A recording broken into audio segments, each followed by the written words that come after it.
I do some work in Toronto, Canada, working with young men and gender issues. George, do you want to introduce from China? George? Yeah, I'm at WPTV. That's Ryan back there. He is the Professor Young Women's photographer. Thank you for joining us. An activist. An activist. A campaigner on Dads with Daughters. I'm Nancy. I'm the founder of Circle of Six mobile app and sort of accidental civic technologist. I'm also a filmmaker and social justice activist. My name is Sandra Barron, and I'm the communications officer at the U.S. National Committee for UN Women, local metropolitan New York chapter. Thank you.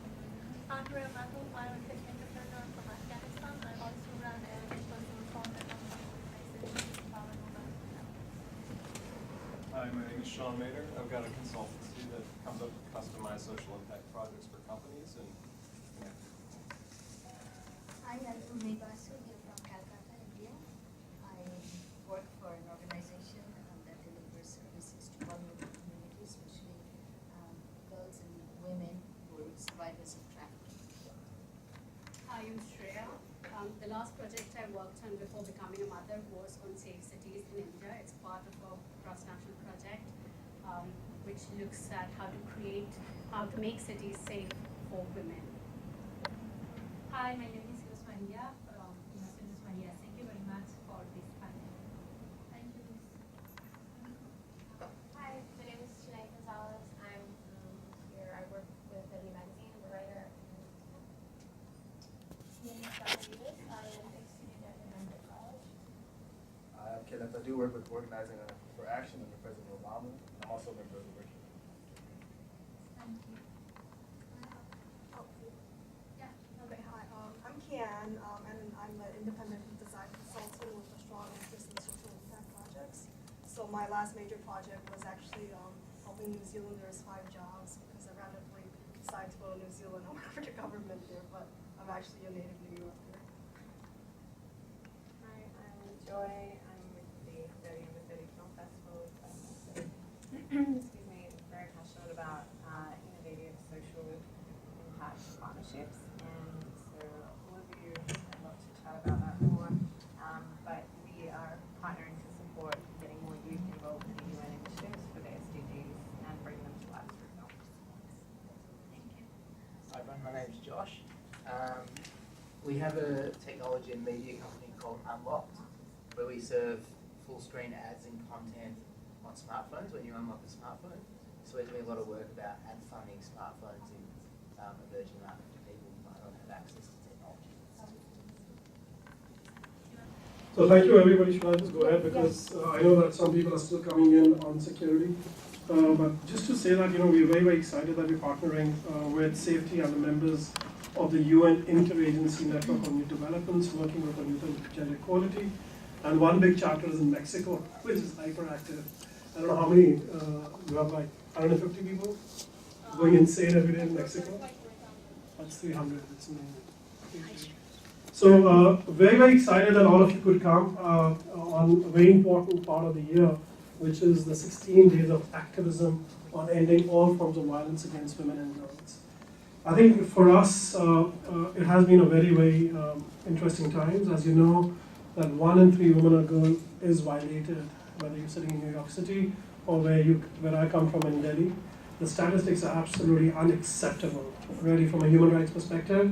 We're talking about complete violations of another important part of humanity. I always say in my speaking, it's the open genocide, which nobody talks about. And for us, it is critical that with this generation of 1.8 billion young people, we really want to make sure that they are talking, and not only just talking, they're taking action. So we're very happy we have important partners here. We have John, who's been a fantastic ally from Microsoft.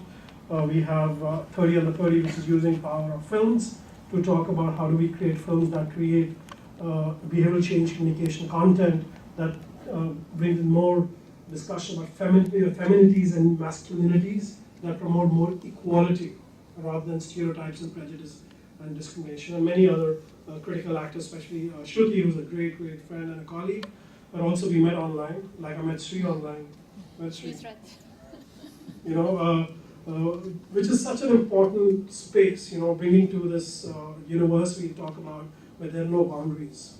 That's probably one of the only space that we are part of. There is no physical boundary because everything is free flow. And it has both positive sides but also negative sides, which many women and girls face. We've seen increase in suicide rates, we've seen trolling, we've seen crazy forms of violations from sexting to all these insane websites that have been created, revenge websites. So for us that goes on as a problem, but we also know the solution that the online space can generate. And this is one good example of what an online community cutting across your companies, our silos, or working for UN Women or next agencies, we come together for a purpose. And the purpose is really to achieve gender equality by 2030. UN Women launched, if you see on the other side, a campaign last year. We got 81 heads of states put together in one room in UN for the first time. And we said we're not going to leave unless we agree on a timeline. The latest study, I think it was about a month and a half, which came from McKinsey, which talked about 178 years for achieving gender equality in the present pace. But we are saying we have to change that. And the only way you can change that is by identifying important levers of transformation. We very strongly advocate on member states' accountability, but we also talk about citizens' engagement. For us, we were created by the women's movement, and so we're very, very grateful, and that's why all our amazing colleagues are here. But our executive director identifies youth as important levers of creating social transformation. So that 1.8 billion that I spoke about for both online and offline, or are using mutated online-offline modes, we really want to work with them and really address this violation, but also offer an opportunity of really joining all forces so that we can come together and achieve that equal space. So thank you everybody, we're very, very excited. There are many people who are actually from different parts of the world who are awake. And I know there's a list of people who have joined us through Blue Jeans. And so if you suddenly hear something coming from the universe, it's actually people who joined us. For us, UN Women, we are very, very excited with the Sustainable Development Goals, goal number 5, which also identifies online engagement and particularly critical. There's goal number 4.3, which I'm sure our colleagues from the citizenship are aware of, is creating global active citizens. And so we bring in the fusion of marrying goal number 5 with goal number 4.3 of the Sustainable Development Goals, that how do we create active citizens online and offline on gender equality. So with that, thank you very much, and a big warm welcome to everybody.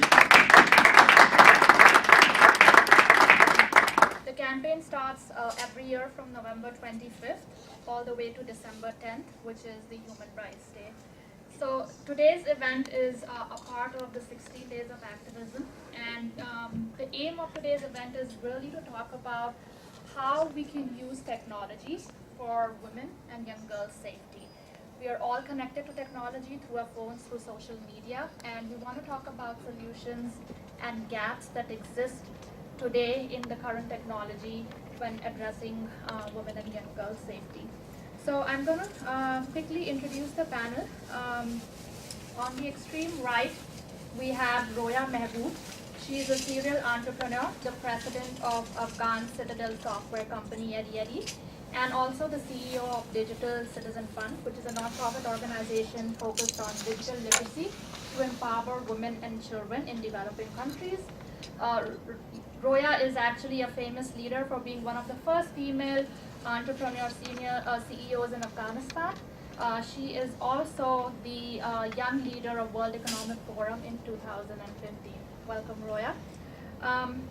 Up next we have John Paul Palmer. He is the Director of Technology and Civic Innovation at Microsoft, which is based in New York City.